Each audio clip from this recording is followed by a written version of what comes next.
Bonjour, bienvenue à Création en Action. Nous les voyons tous les jours. Certains nous fascinent, d'autres nous dérangent, mais ils ont tous quelque chose en commun. Les insectes sont un témoignage vivant de conception, de diversité et de but. Aujourd'hui, dans Merveilles de la création, nous découvrons comment le plus petit met en valeur le plus grand, le Créateur.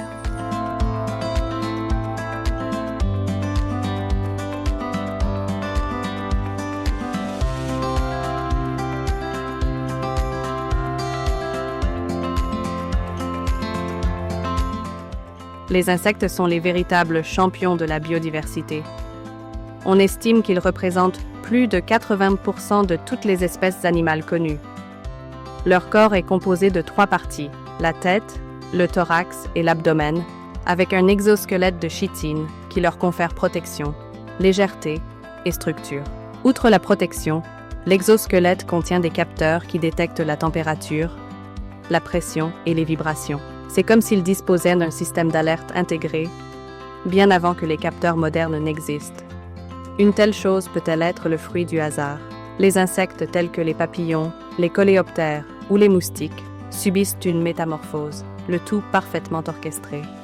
Le papillon monarque parcourt jusqu'à 4000 km du Canada au Mexique, en suivant un itinéraire précis sans avoir fait ce voyage auparavant. Aucune génération n'achève le voyage. Autrement dit, ceux qui migrent ne sont pas les mêmes que ceux qui reviennent.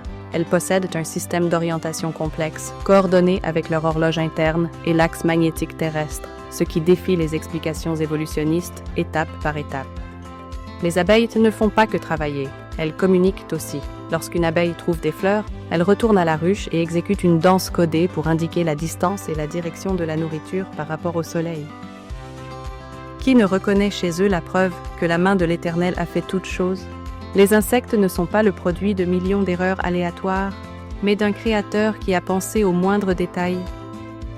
Les insectes sont aussi des sources d'enseignement. Dans Proverbes 6, 6-8, nous voyons comment Dieu a utilisé la fourmi comme exemple de sagesse, de travail et de prévoyance. Les abeilles nous enseignent la coopération, les papillons, la transformation, les lucioles, la lumière dans l'obscurité.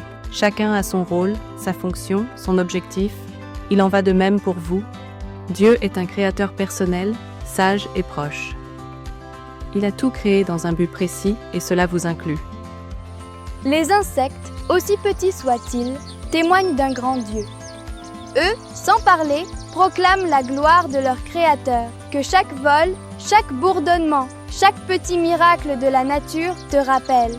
Dieu est réel, Dieu est sage, et Dieu a aussi pensé à toi. Merveille de la création, où la science révèle le concepteur et où la foi nous relie à lui. Nous t'attendons pour le prochain chapitre de notre série Création en Action, les merveilles de la création.